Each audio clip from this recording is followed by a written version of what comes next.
The peaceful trading station, Harmony Point, drifted silently in the void between star systems. Commander Rex of the Galactic Alliance monitored the long-range sensors from his command chair.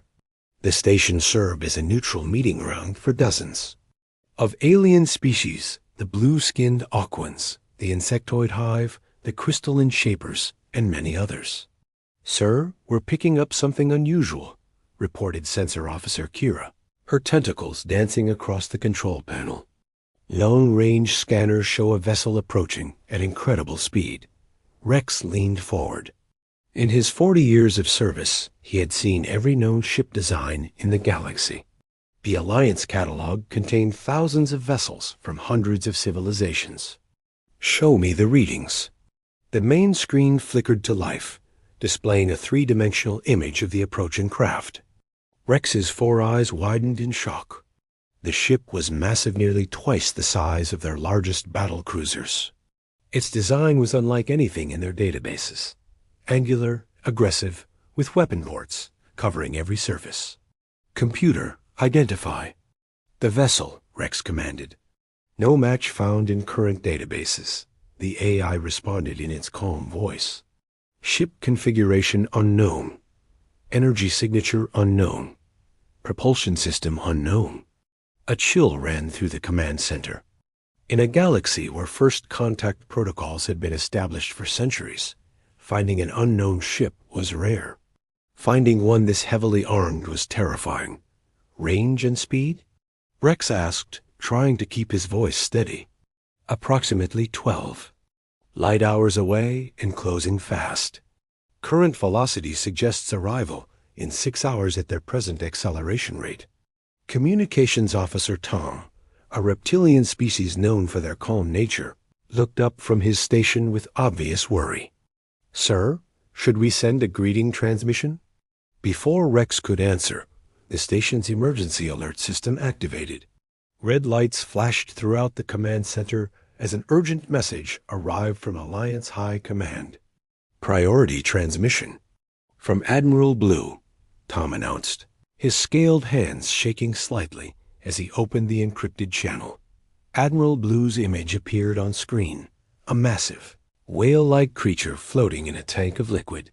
Her usually calm demeanor was replaced by obvious panic. "All stations in Sector 7, we have a code black situation. Long-range deep space monitors have detected an unidentified warship of unknown origin heading toward your location." Rex felt his heart skip a beat. Code black meant potential extinction-level threat.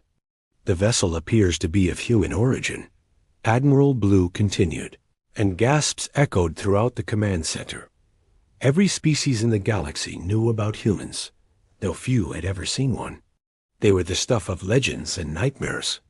Species so violent and unpredictable that they had been quarantined to their home system over 200 years ago.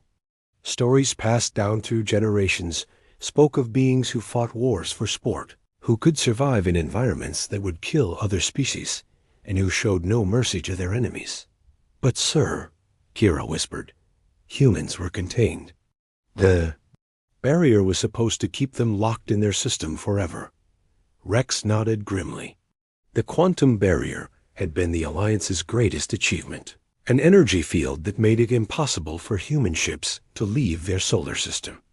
It had taken the combined resources of 50 civilizations to build and maintain. "The barrier has failed." Admiral Blue's image flickered with static.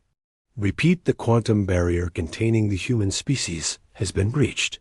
This is not a drill. All civilian ships are ordered to evacuate immediately. Military vessels are to maintain defensive positions, but are not, I repeat, not to engage unless directly fired upon." The transmission ended, leaving the command center in stunned silence. "Sir," Tom's voice was barely a whisper, "incoming transmission from the human vessel." Rex's blood turned cold. "Put it through." The main screen shifted to show the interior of the human ship. A figure sat in what appeared to be a command chair bipedal, with pale skin and strange hair growing from its head. When it spoke, Its voice was surprisingly calm and measured. "This is Captain Jack of the human vessel Defiance. We are on a peaceful mission and request permission to dock at your station." The irony was not lost on Rex. Here was a representative of the most feared species in the galaxy, asking politely for permission to dock, while every being on the station was paralyzed with terror. "Captain," Rex managed to respond, "this is Commander Rex of Harmony Point Station. We ... We were not expecting human contact." The human smiled, showing white teeth that looked disturbingly sharp. "We've been away for a while. We need to talk." The docking bay of Harmony Point had never felt so tense. Commander Rex stood with a full security detail, their weapons drawn but pointed downward as per Admiral Blue's strict orders. Behind the energy shields, dozens of alien species watched through the viewing ports, their various forms of eyes fixed on the human ship Defiance. The vessel was even more intimidating up close. Its dark metal hull bore scars that looked like battle damage, and strange symbols were painted along its sides. Weapon ports lined every surface, giving it the appearance of a floating fortress rather than a diplomatic vessel. "Energy readings are off the charts," whispered Dr. Moss, the station's chief scientist. His tree-like form swayed nervously as his sensors analyzed the human ship. Their shields alone could withstand our entire defensive grid. Rex nodded grimly. Every sensor reading confirmed their worst fears. This was a vessel built for war, operated by the most dangerous species known to exist. The docking clamps engaged with a metallic clang that echoed through the bay. For several long minutes, nothing happened. Then, with a hiss of equalizing atmosphere, the human ship's airlock opened. Captain Jack emerged first, and Rex was surprised by what he saw. The human was tall, but not massive, wearing what appeared to be a simple uniform rather than battle armor. Behind him came two others, a female with dark skin and short hair, and a younger male with curious eyes that seemed to take in every detail of the station. "Commander Rex?" Captain Jack approached with his hands visible and empty. "I'm Captain Jack Wilson. This is my science officer, Dr. Maya Patel, and our cultural specialist, Lieutenant Dave Smith." Rex noticed that none of the humans carried visible weapons. This was puzzling according to every report. Humans never went anywhere unarmed. "Captain Wilson," Rex replied carefully, "forgive our caution, but your species has a ... reputation." Jack's expression grew sad rather than angry. "Yes, I imagine we do. That's actually why we're here." He gestured to his companions. "May we speak privately? What we have to discuss affects the entire galaxy." Despite every instinct screaming at him to refuse, Rex found himself nodding. There was something in the human's voice, a weariness, perhaps even regret, that didn't match the stories of bloodthirsty warriors. They moved to Conference Room Alpha, the station's most secure meeting space. As they walked, Rex noticed how the humans moved alert, but not aggressive, curious about their surroundings, but respectful of the alien technology they passed. "Your ship," Rex began once they were seated, "our sensors indicate it's heavily armed." "The Defiance is a deep space exploration vessel," Dr. Patel replied, her voice gentle. "What you're reading as weapons are actually scientific instruments and defensive systems." Lieutenant Smith leaned forward. "Commander, what exactly do your histories say about humanity?" Rex exchanged glances with his officers. "That your species is violent beyond measure, that you wage war for entertainment, that you destroyed your own planet multiple times and would have done the same to the galaxy if not for the barrier." 2. His shock, Captain Jack laughed, not a cruel sound, but one filled with genuine sadness. "And how long ago were these histories written?" "The barrier was established 237 years ago, based on observations made during your species' expansion into space." 237 years, Jack repeated quietly. "Commander, What you observed was humanity at our absolute worst. We had just developed faster than light. Travel. We were dealing with overpopulation and resource scarcity. And yes, we were violent and desperate.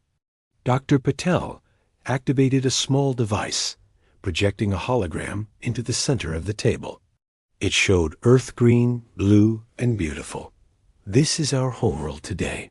No wars, no pollution, no destruction.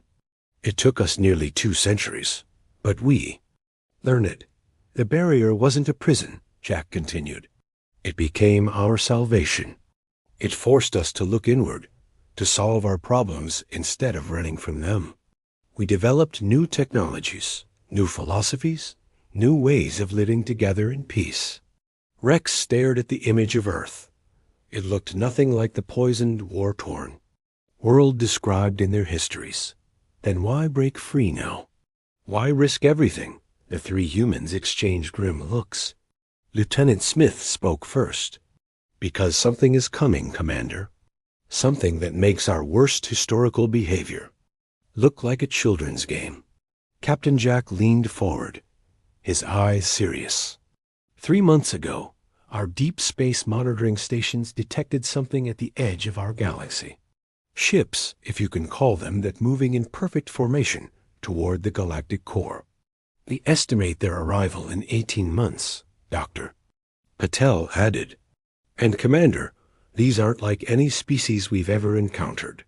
They don't communicate, they don't negotiate, and based on what we've observed, she paused, choosing her words carefully. They don't leave anything alive behind. Them.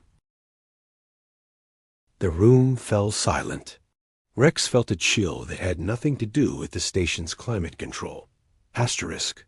Show us, Rex said, his voice barely above a whisper. Captain Jack nodded to Dr. Patel, who activated another holographic display. The conference room filled with a 3-dimensional map of their galaxy, with thousands of stars twinkling like diamonds. At the very edge, a dark red mass moved slowly but steadily inward. We call them the Devourers, Jack said grimly. They appeared from the void between galaxies approximately 6 months ago. Our long-range sensors picked up their approach first because Earth's position at the galaxy's edge gave us the best view. The hologram zoomed in on the red mass, revealing hundreds of massive ships arranged in perfect geometric patterns. Each vessel was the size of a small moon, their surfaces completely black, except for pulsing red lights that seemed to beat like a heart.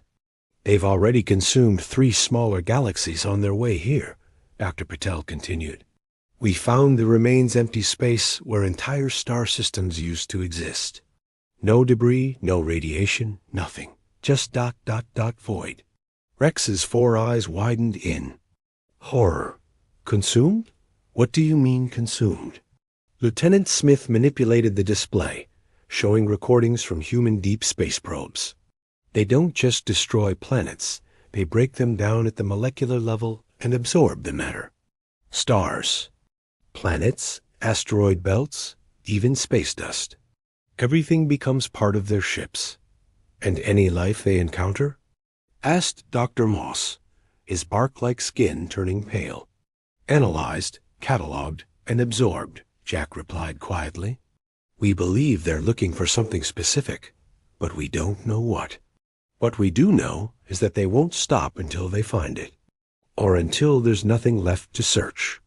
Rex stood up abruptly, pacing to the viewport that looked out into space.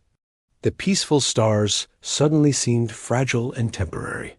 Why didn't you contact the Alliance sooner? Why break the barrier without warning? We tried, Dr. Patel said sadly. For 3 months, we sent signals through the barrier's communication. Arrays, emergency broadcasts, mathematical sequences, even basic pictographs. Every signal was either blocked or ignored. Jack's expression hardened slightly. Your alliance was so convinced that we were monsters that they couldn't consider the possibility that we might be trying to help. So you broke through by force. Rex said, understanding dawning on him. The barrier was designed to keep 20th century human technology contained, Lieutenant Smith explained. We've had over 2 centuries to advance. Breaking through wasn't difficult. It just required us to prove we were serious about making contact. Rex turned back to face them. What do you want from us? Information, resources, and cooperation. Jack replied immediately. The Devourers are approximately 18 months away from reaching the outer colonies. Based on their current speed and consumption rate, they'll reach the galactic core in less than 5 years. The Alliance has 40,000 member worlds, Dr. Moss said slowly. Surely our combined fleets can stop them. Dr. Patel shook her head. Commander, your most powerful warships carry weapons that could destroy a planet. The Devourers consume planets for breakfast. Conventional warfare won't work against them. Then what will? Rex asked, though he dreaded the answer. We don't. No, Jack admitted. But humanity has one advantage. We're the only species that's had to solve seemingly impossible survival problems for over 2 centuries. We've developed technologies and strategies that don't exist anywhere else in the galaxy. He activated his own display, showing images of human innovations. Ships that could phase between dimensions, weapons that manipulated gravity itself, and defensive systems that bent space-time. We've also developed something else, Lieutenant, Smith added quietly. Something that every other species in the galaxy has tried to eliminate from their nature. What? Rex asked. The willingness to fight hopeless battles and win them anyway. The room fell silent again. Rex realized that everything he thought he knew about humanity was wrong. They weren't monsters. They were survivors who had learned to channel their aggressive nature into protecting others rather than destroying them. What do you need from us? Rex asked finally. First, we need you to convince the Alliance that we're not the enemy, Jack replied. Second, we need access to your historical archives, scientific databases, and strategic intelligence. And third? Dr. Moss asked. Jack's expression grew grim. We need you to help us prepare for a war unlike anything the galaxy has ever seen. Because in 18 months, the Devourers will arrive, and when they do, every species in this galaxy will need to fight together or die separately. Rex looked out at the stars one more time, then turned back to the humans. I'll contact Admiral Blue immediately. The Alliance Emergency Council had never convened so quickly. Within 6 hours of Rex's urgent transmission, representatives from every major species gathered in the great chamber of Central Command. The massive space station orbited the galactic capital, its halls normally filled with diplomatic discussions about trade routes and territorial disputes. Today, the atmosphere was thick with fear and suspicion. Admiral Blue floated in her tank at the center of the circular chamber, her massive form casting shadows over the assembled delegates. Around her sat beings of every imaginable shape and size. The crystalline shapers whose bodies rang like bells when they spoke, the gas-based whispers who communicated through color changes, and dozens of others. A human delegation will present their evidence, Admiral Blue announced, her voice carrying across the chamber through the translation matrix. Captain Jack entered with his team, and Rex noticed how every delegate either recoiled or reached for weapons. The humans walked calmly to the center platform, apparently unbothered by the hostile reception. Honored representatives, Jack began, his voice steady. I know our presence here violates centuries of established protocol, but the threat we face makes old fears irrelevant. Senator Vex of the Razor Clan stood up, his blade-like appendages gleaming. You speak of threats, human, but your species is the threat. Our ancestors fought your kind when you first reached the stars. We remember your violence. And we remember our mistakes, Dr. Patel replied calmly, activating the holographic display. But those ancestors of yours never faced this. a chamber filled with the image of the Devourer fleet. Gasps and clicks of alarm echoed from every species as they saw the massive ships consuming entire star systems. "Impossible," whispered High Priestess Luna of the Spirit Walkers. "Nothing could be that large." "Each ship is the size of your moon," Lieutenant Smith explained. "And there are over 800 of them, moving in perfect formation toward the galactic core." The Shaper delegate's crystalline body resonated with worry. "Our deep space sensors would have detected such a fleet. Only if you were looking in the right direction," Jack said. "Your monitoring stations face inward, watching for threats from known civilizations. These came from the void between galaxies." Commander Thorne of the War Builders slammed his armored fist on his seat. "Even if this threat is real, why should we trust you? Your species has brought nothing but destruction wherever it goes." Rex stood up from the observer section. "Because they've changed." All eyes turned to him as he walked to the center platform. "I've spent the last 6 hours reviewing the data they provided. The human homeworld shows no signs of war, pollution, or resource depletion. Their ships carry scientific equipment, not invasion forces." "Pretty words," Senator Vex sneered. "But we know human nature, do you?" Jack asked quietly. He gestured to Dr. Patel, who activated another display showing Earth cities' gleaming towers reaching toward the sky, parks filled with strange plants, and humans of all ages living peacefully together. "This is humanity today," Dr. Patel said. "We learned that survival doesn't require conquest. It requires cooperation, innovation, and the willingness to change. The barrier forced us to face our problems instead of running from them," Lieutenant Smith added. "We developed new technologies, new social structures, and new ways of thinking. What you fear is what we used to be, not what we are." High Priestess Luna leaned forward, her ethereal form shimmering. "Even if we believe you've changed, what can you offer that our combined fleets cannot provide?" Jack smiled grimly. "Everything your fleets lack." He activated his own display, showing human ships in action. "Phase shift technology that allows our vessels to move between dimensions. Gravity weapons that can collapse space-time. Adaptive shields that learn from enemy attacks. But most importantly," he continued, "we have experience fighting impossible odds and winning." The chamber erupted in arguments, with delegates shouting in dozens of languages. Admiral Blue's booming voice restored order. "The Devourers will arrive in 17 months, she announced. "We can debate human trustworthiness while our worlds burn, or we can prepare for war." Senator Vex stood again. "And if we're wrong?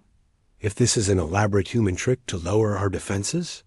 Rex stepped forward. "And we'll be dead either way. The sensor data doesn't lie something is coming that can consume entire star systems. Our choice isn't whether to trust humanity. Our choice is whether to face this threat together or die separately." One by one, the delegates began to nod. The Shapers were first, their crystalline forms ringing with agreement. The Spirit Walkers followed, then the Gas Whispers, and finally even the War Builders. Commander Thorne stood slowly. "The War Builders will fight alongside humanity," he declared. "But if you betray us, we won't," Jack said simply. "We can't afford to. This is our galaxy, too." 17 months later, the edge of Alliance space buzzed with activity unlike anything in galactic history. Thousands of ships from hundreds of species formed the largest fleet ever assembled, their combined lights creating a new constellation against the darkness. At the fleet's heart hung the Unity, a massive command station built using both human and Alliance technology. In its central command center, Captain Jack stood beside Admiral Blue's tank, watching the tactical displays with representatives from every major species. "Long-range sensors confirm it," reported Dr. Patel from her station. "The Devourer fleet has dropped out of their consumption pattern. They're moving directly toward us. Rex, now promoted to fleet coordinator, studied the approaching red dots on the display. 837 ships, just as predicted. They'll reach our position in 6 hours. The months of preparation had transformed both the Alliance and humanity's place within it. Human engineers had worked alongside Shaper architects to create new weapon systems. War builder tacticians had learned human strategies while teaching their own combat techniques. Even the peaceful spirit walkers had contributed, their understanding of energy patterns helping to develop new defensive technologies. All ships. "Report ready," announced Commander Thorne from his position at the tactical station. The war builders' attitude toward humans had changed dramatically after seeing their dedication to the defense effort. "Captain," Jack activated the fleet-wide communication system. "All ships, this is Admiral Jack speaking." He had accepted the promotion, only reluctantly, but every species agreed that humanity should lead the defense they had made possible. "Today, we face an enemy that has consumed entire galaxies." His voice carried across thousands of ships. "They expect us to flee or fall, as others have before us. They're wrong." On the main display, the Devourer fleet came into visual range. The ships were even more terrifying, in-person massive black forms that seemed to absorb light itself, their red pulse lights beating like diseased hearts. "They're not slowing down," observed Lieutenant Smith. "No communication attempts, no formation changes. They're just coming." "Then we meet them as planned," Jack replied. "All ships, execute Formation Alpha." The Alliance fleet split into 3 groups, each containing a mix of species and technologies. The Shaper's crystal ships took point, their surfaces gleaming as they charged their new gravity weapons. Behind them, human vessels phased in and out of visible space, their dimensional drives creating ripples in reality itself. War builder dreadnoughts formed the backbone of each group, their armor enhanced with human adaptive technology. "Contact." In 30 seconds, Rex announced, the Devourers opened fire first, unleashing beams of pure destruction that turned asteroids to dust and bent space around them. But the Alliance was ready. "Phase shift now." Jack commanded. Half the human fleet vanished from normal space, just as the Devourer weapons passed through where they had been. They reappeared behind the enemy formation, their gravity cannons tearing into the massive ship's rear sections. "Shapers, target their power cores." Admiral Blue's voice boomed across the communications network. The crystalline ships sang in harmony as they fired, their weapons resonating at frequencies that made the Devourer's hulls shake and crack. For the first time in their advance across the galaxy, the mysterious invaders took damage, but they adapted quickly. The red pulse lights on their ships began to beat faster, and their hulls started to shift and change, becoming resistant to the attacks that had just hurt them. "They're learning," Dr. Patel warned. "Their armor is adapting to our weapons." "Then we adapt faster," Jack replied grimly. "All ships execute Protocol Chaos." What followed was the most unpredictable battle in galactic history. Instead of following standard tactics, each ship group began using random attack patterns, switching weapons and strategies every few minutes. Human ships would phase shift into impossible positions. War builder vessels would suddenly accelerate to ramming speed, and Shaper formations would split and reform in patterns that defied logic. The Devourers, for all their adaptive abilities, couldn't keep up with the constant changes. They had evolved to face civilizations that fought in predictable ways, not the creative chaos that humanity had taught the Alliance. Ship after ship of the Devourer fleet began to break apart, their molecular structure unable to handle the constantly changing attack frequencies. The red pulse lights grew dim and irregular. "They're retreating," Rex shouted as the surviving Devourer ships began to turn away from the galactic core. But Jack wasn't finished. All ships pursue and harass. Don't let them regroup. The Alliance fleet gave chase, and for the first time in eons, the Devourers were driven completely out of a galaxy they had tried to consume. Months later, as the victory celebrations continued across Alliance space, Captain Jack stood on the observation deck of Harmony Point Station, looking out at the stars. Rex joined him, both beings comfortable in the silence. "The galaxy is safe," Rex said finally. Jack nodded. "And humanity has found its place among the stars. Not as conquerors, but as protectors." In the distance, human and Alliance ships patrolled. Together, guardians of a galaxy that had learned that sometimes the greatest heroes come from the most unexpected places. The End Asterisk.